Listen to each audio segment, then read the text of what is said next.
It's 3 a.m. in the morning, your room is quiet, your pillow is fluffed, your AC is on, but for some reason, you're still awake. You've been tossing and turning for hours, waiting for sleep to come. Maybe you've tried counting sheep, or maybe you've given up entirely and have just been scrolling on TikTok for the last hour.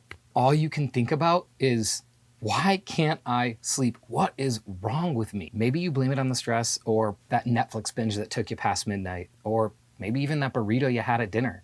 But what if it's none of those things? What if the real culprit is that flat, lifeless rectangle parked over in the corner of your room? Of course, I'm talking about your mattress. Yeah, your mattress. That thing that's supposed to cradle you to sleep at night and restore your energy for the morning. It could actually be sabotaging your sleep, and trust me, it's a lot sneakier than you might think.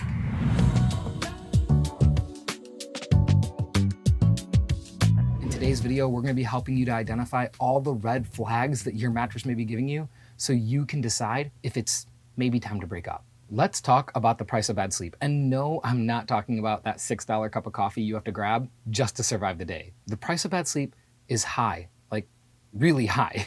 Sleep deprivation makes you clumsy, irritable, forgetful, and about as productive as a cat chasing a laser pointer. Chronic bad sleep doesn't just mess with your morning, it messes with your whole life. Over time, it can lead to weight gain, a weakened immune system, and even significant heart problems. And let's not forget about the emotional side effects either. Crankiness, irritability, and that sudden urge to scream at your toaster. All of this could be happening because of a mattress that hasn't been pulling its weight since 2012. So how do you know when it's time to break up and kick your mattress to the curb? Well, the signs aren't as subtle as you might think. Your mattress is practically screaming, "It's not you, it's me." The most common issue that happens when a mattress is well past its lifetime is morning pain. You're gonna get a sore back, your shoulders and hips might be hurting as well. In general, you're just gonna feel like you got hit by a truck every single morning. Oftentimes, we might think that, hey, that's just our body's aging, or maybe we have a health condition. But the easiest sign to identify that is, does that pain go away throughout the day?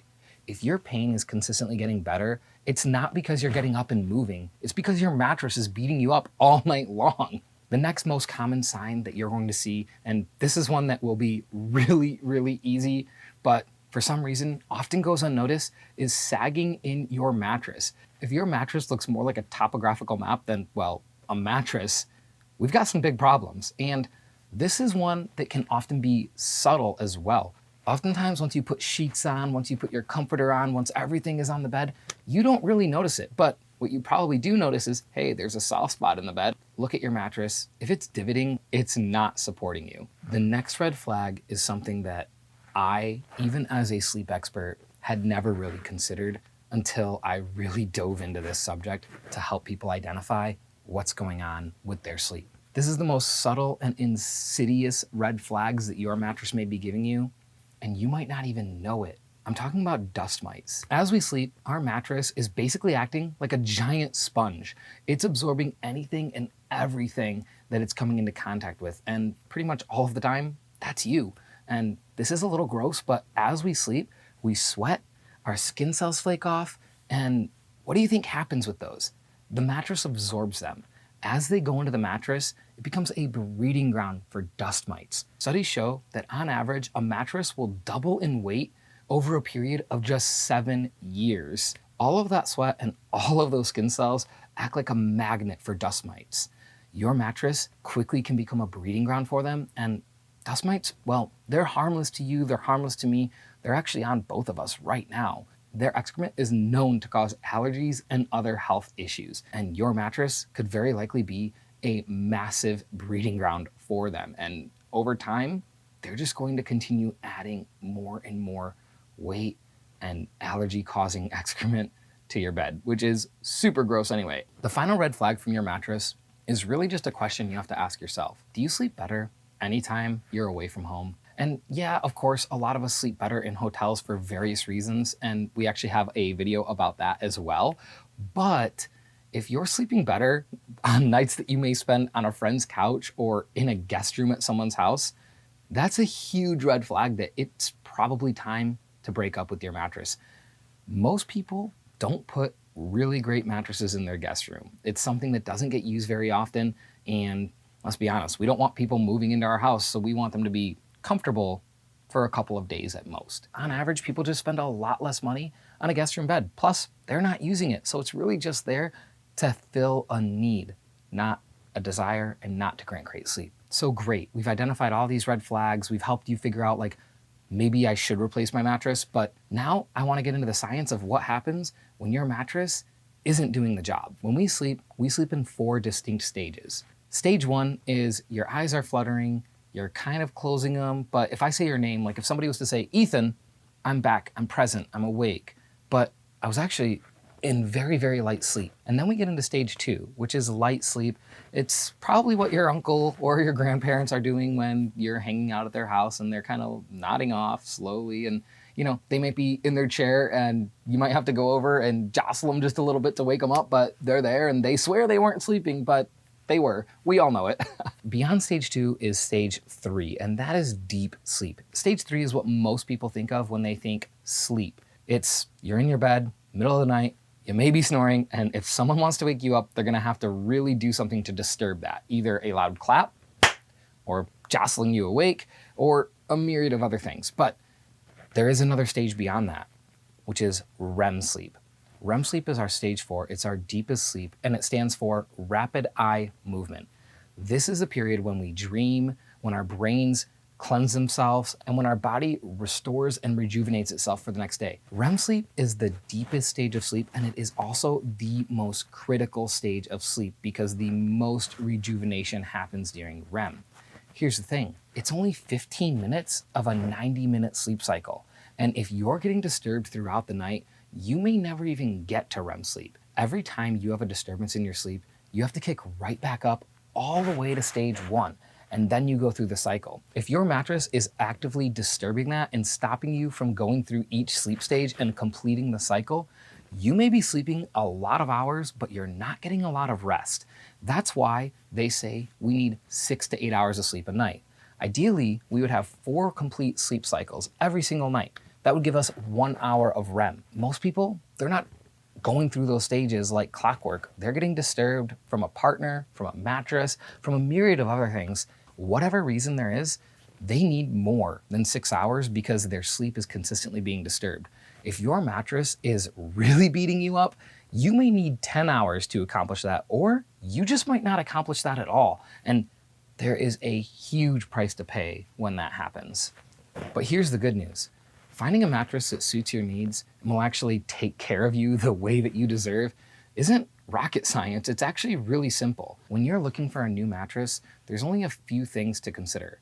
First and foremost is your sleep position. This is going to be really, really important. And the reason it's so important is because in a mattress, above all else, what you need is proper spinal alignment.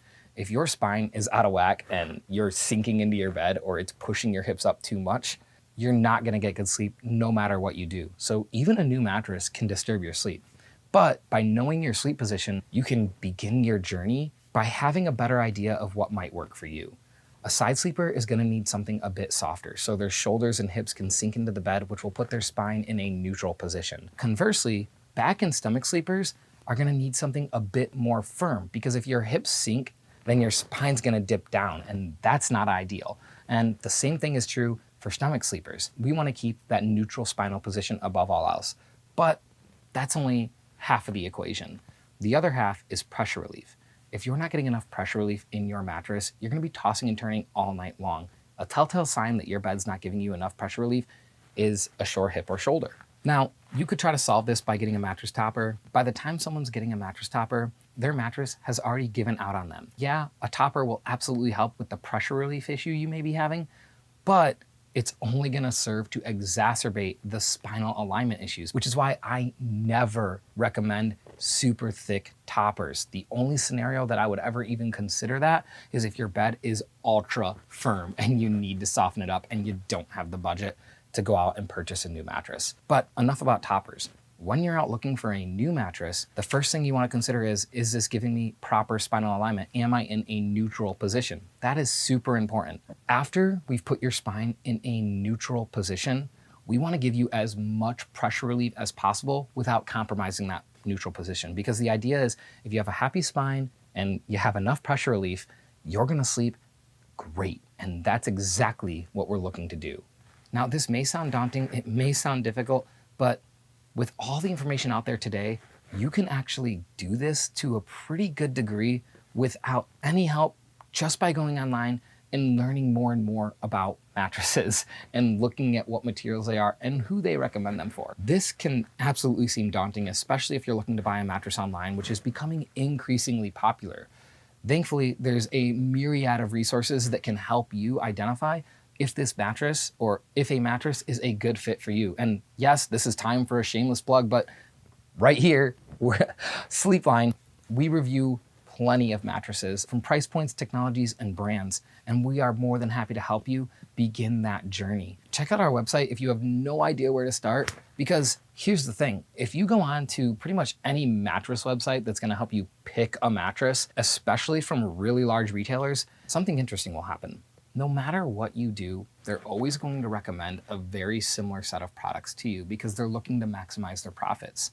We're not motivated by that here at Sleepline. We're motivated by getting you good sleep. And for full transparency purposes, we do receive a commission if you utilize our links on any of the mattresses that we review, but that in no way, shape, or form has an impact on our reviews. And because we review so many different brands, we don't really care at the end of the day. Go ahead and leave a comment below.